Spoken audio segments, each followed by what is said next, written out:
Oke adik-adik, setelah kita mempelajari struktur dasar dari skema traversal dengan skema searching with Boolean, perbedaannya seperti apa, maka untuk memperkuat pemahaman kita pada dua skema ini, kita akan beralih kepada beberapa contoh-contoh yang sedikit berbeda untuk bisa dikerjakan dengan baik. Apakah ini skema traversal atau skema Boolean, dan bagaimana action searchingnya disesuaikan untuk menjawab permasalahan dari algoritma yang akan kita kerjakan ya. Misalkan contoh pertama adalah jika Anda diberikan sebuah array T ya, seperti biasa array T. Nah, kemudian 1, 2, 3, 4, 5. Kemudian pertanyaan algoritma yang ingin dijawab adalah tuliskan sebuah algoritma untuk mengetahui atau mengecek apakah elemen-elemen yang ada pada array T tersebut tersusun secara terurut dari kecil ke besar misalkan. Jadi kalau misalkan array itu berisi 2, 4, 5, 7, 9, maka algoritmanya harus menemukan bahwa itu terurut atau true, terurut ya. Jadi yang ini benar. Sementara contoh yang berikutnya, kalau misalkan array kita terdiri dari elemen-elemen misalkan 2, 4, 3, 7, 9, maka ini array yang tidak terurut, false ya, karena 4, 3 posisinya terbalik. Kemudian kalau misalkan array-nya berisi 2, 4, 4, 7, dan 9. Nah, ini tergantung spesifikasi. Kalau misalkan ini dianggap terurut karena nilainya sama, maka ini adalah benar terurut. Jadi itu contoh kasus yang akan kita kerjakan. Nah, bagaimana kira-kira algoritma untuk bisa mengetahui apakah array kita terurut dari kecil ke besar atau tidak? Jadi yes or no. Nah, sudah kelihatan kira-kira skema yang kita pilih skema traversal atau skema searching with Boolean.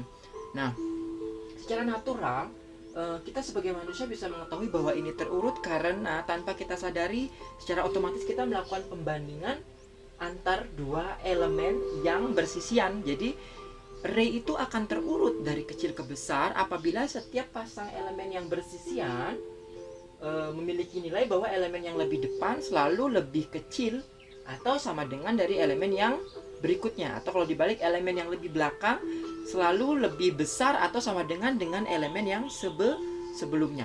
Jadi aturan pertama yang kita miliki bahwa algoritma ini akan menemukan apakah selalu elemen kita pada posisi yang ke I, posisinya itu selalu lebih kecil atau sama dengan elemen pada posisi yang berikutnya, yaitu I plus 1. Nah, itu aturan pertama yang kita harus tuliskan untuk memecahkan algoritma ini, bahwa array kita terurut jika setiap elemen ke I lebih kecil atau sama dengan elemen pada I plus 1, artinya elemen pada posisi setelahnya, tepat satu posisi setelahnya. Nah, itu membuat array kita terurut.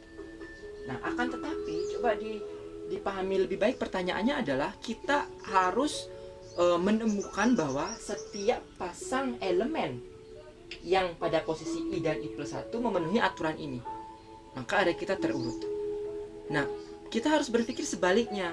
Untuk bisa menjawab bahwa array kita terurut, maka kita harus bisa menemukan seluruh pasangannya pada aturan ini.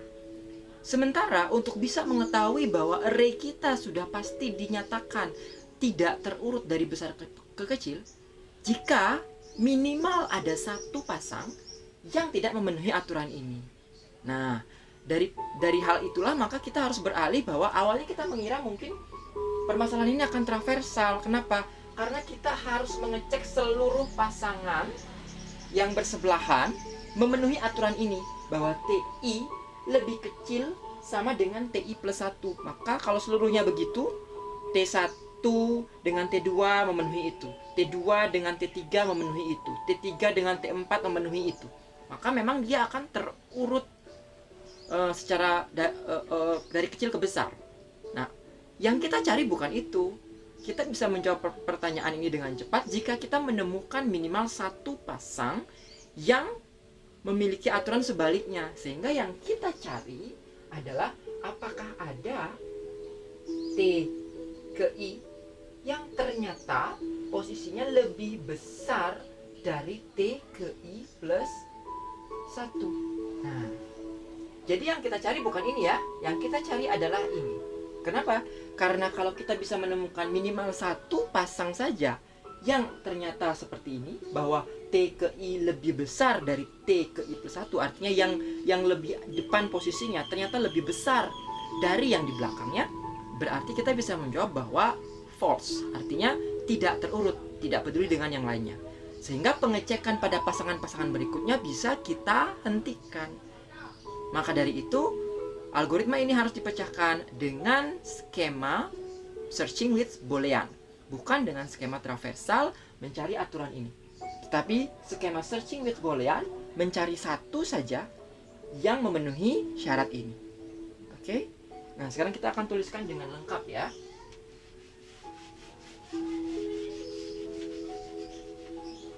Nah, jadi saya tuliskan kembali bahwa kita akan berusaha mencari apakah ada elemen ke I yang lebih besar dari elemen ke I plus 1. Nah, if. Oke. Jika ditemukan kondisi ini, maka kondisi terurut dinyatakan salah. Artinya tidak terurut jadinya. Ya, sehingga kalau Anda punya variabel Boolean yang melambangkan keadaan terurut atau tidak terurut, maka di sini kita bisa memberikan nilai bahwa misalkan nama variabel Boolean saya order ya, karena mengurut order. Jadi order saya akan kasih tanda false. Artinya apa? Jika ada satu pasang yang memenuhi aturan ini, jadi yang di depan lebih besar dari yang di belakang, maka saat itu kondisi order saya nyatakan false. Nah, selain daripada itu, seperti biasa, kondisi negasinya adalah jika aturan yang sebaliknya tetap masih ditemukan, artinya kondisi terurut masih dimungkinkan ada. Jadi kita bisa melanjutkan ke pengecekan selanjutnya, yaitu dengan menambahkan I, mengincrement I dengan I plus 1 untuk pengecekan selanjutnya. Ya, nah ini and if. Oke, nah sekarang untuk melengkapi, ini saya hapus dulu buat contoh yang lainnya ya. Nah, ini kita akan bungkus tentu dalam kondisi while ya, karena seperti biasa kita akan melakukan algoritma skema searching with Boolean. Oke, jadi apa yang kita lakukan di sini? Pertama kali order, karena kita akan mencari kondisi order yang keliru, yang false, berarti di awal inisialisasi pertamanya kita asumsikan apa? Kita anggap benar dulu. Jadi di awal kita asumsinya semuanya masih pada urutan yang benar, ya. Sehingga order di sini justru bernilai true. Nah, berarti apa? While, kemudian sebelum menuliskan while, kemudian pengecekan pertama kita, ya, karena kita akan mengecek I sampai I, dengan pasangannya I plus 1, berarti kalau kita mulainya I itu mulainya dari 1 mengeceknya, berarti pasangan yang pertama dicek adalah elemen pada posisi 1 dengan elemen pada posisi kedua. Kemudian elemen pada posisi kedua dengan yang ketiga. Dan seterusnya, jika kita punya 5 elemen, maka yang terakhir dicek adalah elemen pada posisi keempat dengan ke-5. Sehingga I itu harus berhenti saat hanya pada pengecekan pada I4. Jangan sampai ke-5. Karena kalau saya mengecek sampai I-nya bernilai 5, maka I plus 1 itu bernilai 6. Sudah tidak ada elemen pada posisi ke-6. Ya.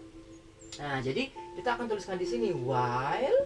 Nah, pemberhenti indeksnya adalah while I itu lebih kecil sama dengan N kurang 1.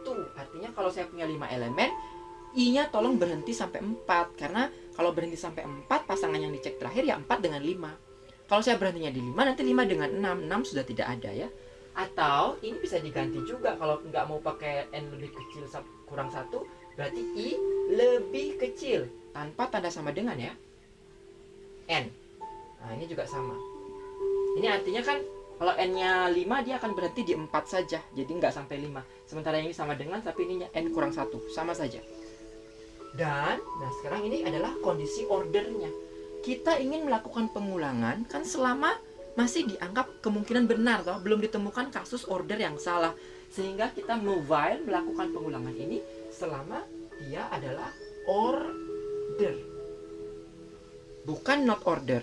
Ya, kenapa? Karena pertama kali order itu true. Selama dia masih true while order, pengulangan dilanjutkan. Nanti kalau misalkan sudah ditemukan satu yang keliru, ordernya bernilai false, maka ini akan bernilai false, sehingga predikat ini false memberikan nilai false pada hubungan n pada while. Ya. Nah, jadi ini akan dituliskan while i lebih kecil sama dengan n kurang 1 atau i lebih kecil n order, lakukan pengecekan, cari satu pasangan yang membuat order itu keliru, yaitu pasangan yang i pada posisi i-nya lebih besar daripada posisi i plus 1. Nah, setelah itu dilanjutkan, kalau misalkan tetap pasangannya benar, order tetap true, ditambahkan pada i yang berikutnya. Nah, di sini kita tutup while-nya ya, and while, dan output dari algoritma ini akan kita temukan pada variabel order. Ya, jadi kita outputkan order. Jika order bernilai true, itu artinya array kita terurut dan kita inginkan. Tetapi kalau order itu sempat bernilai false satu kali saja, berarti sudah dipastikan array kita tidak terurut. Nah, contoh ini memberikan gambaran bahwa tidak selamanya variabel boolean kita itu pada skema searching with boolean diawali dengan inisialisasi bernilai false untuk mencari sesuatu yang bernilai true. Bisa jadi di awal inisialisasi variabel boolean kita itu bernilai true, dan ketika kondisinya menjadi satu buah false, itulah kesimpulan atas jawaban yang kita temukan. Hanya saja tolong disesuaikan kondisi perpindahan variabel boolean ini dari false menjadi true atau true menjadi false dengan status pengulangan tetap kita dilaksanakan, apakah dia false atau saat dia masih bernilai true. Jadi itu penyesuaiannya. Sementara untuk indeksnya, kita melihat di sini bahwa permasalahan ini membuat tidak selamanya skema searching with boolean itu berhenti pada indeks terakhir dari array kita. Permasalahan ini membuat kita harus berhenti satu indeks sebelum yang terakhir. Kenapa? Karena kebetulan dalam permasalahan ini, sekali indeks itu diproses, kita memproses dua elemen yang bersebelahan. Ya, sehingga berhentinya tepat satu sebelum indeks yang terakhir untuk menghindari terjadinya kesalahan atau error algoritma karena mengakses elemen yang sebenarnya tidak ada pada array tersebut.